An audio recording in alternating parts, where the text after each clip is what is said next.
सभी लोगों को राम राम। इस वीडियो को पर्यावरण प्रेमी जरूर ध्यान से देखें। देखिए आप, ये भूटान के घर हैं और यहाँ की पाठशालाएं हैं।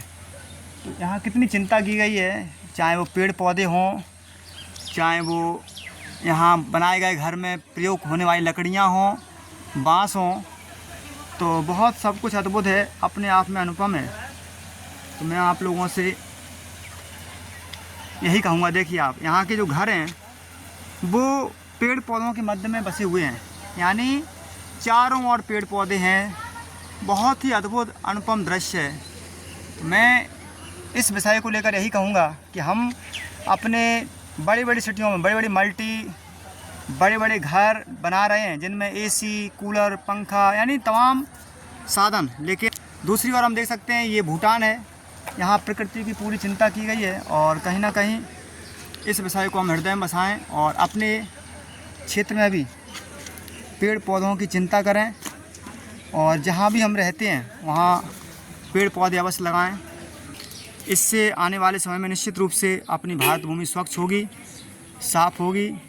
और देख सकते हैं आप, इतने अच्छे अच्छे पेड़ पौधे, फूल, सब कुछ है, यानी इतना सब कुछ है। इसके लिए हमें चिंता करनी होगी और हम कह सकते हैं कि प्रकृति है तो पशु पंछी सब सुखी रहने वाले हैं। प्रकृति से पर्यावरण स्वच्छ रहने वाला है, पर्यावरण अच्छा रहेगा।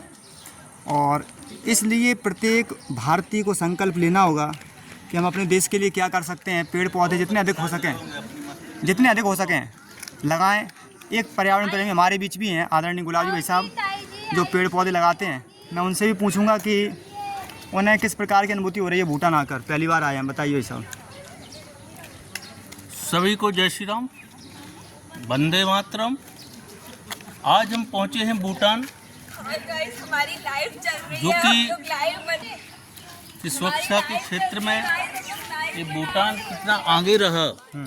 जिस परिसर में हम, ये बुद्ध विहार है, जिस परिसर में हम खड़े हैं, इस परिसर में आप चारों तरफ देखिए, हरियाली, पुष्प और स्वच्छता, तीनों का ऐसा समन्वय आपको देखने के लिए नहीं मिलेगा। साथ साथ ही हम भी अपने भारत के मंदिरों में देखते हैं, लोग तो लाखों की संख्या में जाते हैं दर्शनार्थी बन करके, लेकिन ट्रालों से कचरा वहाँ पर छोड़ के आते हैं, जो परमात्मा के सहारे छोड़ देते हैं कि वही राख फेंकेगा, वहीं का डिस्पोजल फेंकेगा, वहीं गंदगी जमा जो की है आपने, वो वहाँ का मंदिर का जो लोग हैं वो करे, या पुजारी करे, या वहाँ के पंडा करे। यदि हम परमात्मा के दरबार में जाते हैं तो मंदिर को स्वच्छ रखना चाहिए, उस परिसर को स्वच्छ करके आना चाहिए। उस परिसर का उपयोग आपने किया है तो उस परिसर की स्वच्छता की जिम्मेदारी किसकी है? आप परमात्मा के दरबार में जाते हो, मंदिर में जाते हो, मठ में जाते हो, तो वहाँ पर जो आपके द्वारा गंदगी और डिस्पोजल पर्यावरण को जो आप दूषित करते हो, उसको स्वच्छ करने की जवाबदारी भी नैतिकता के आधार पर, धार्मिकता के आधार पर आपकी जिम्मेदारी है। भाई साहब, आप क्या कहोगे? आपने अभी 4-5 किलोमीटर लगभग यहाँ यात्रा की, देखा आपने, बहुत निकटता से देखा, यहाँ इतना स्वच्छता है, ना कोई बोतल डली मिल रही, ना कोई प्लास्टिक का पाउच मिल रहा।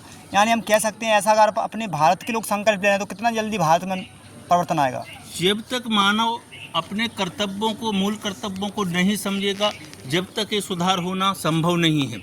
आप समझते हो कि सरकारों के माध्यम से या राजनीतिक लोगों के माध्यम से या प्रतिनिधियों के माध्यम से स्वच्छता आ सकती है, पर्यावरण बचाया जा सकता है, तो ये असंभव है।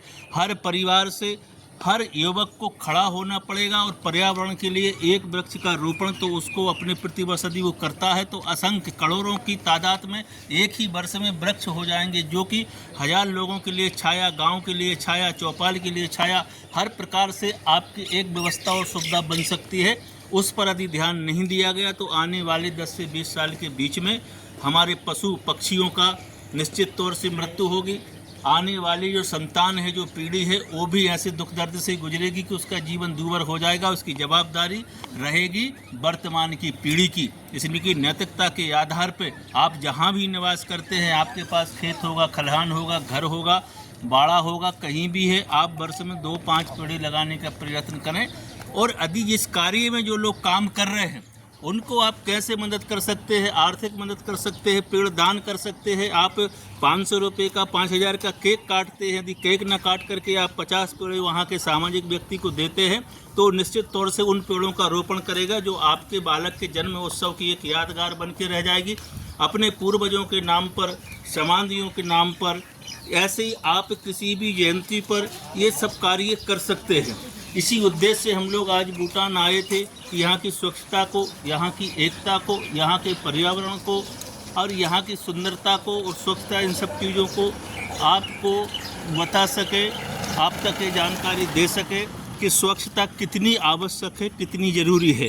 यदि हम ये कहते हैं कि पूरा दुनिया में ऐसे ही चल रहा है तो ये यहाँ आने के बाद हम लोगों ने जो देखा ये पूर्णतः असत्य है, गलत है।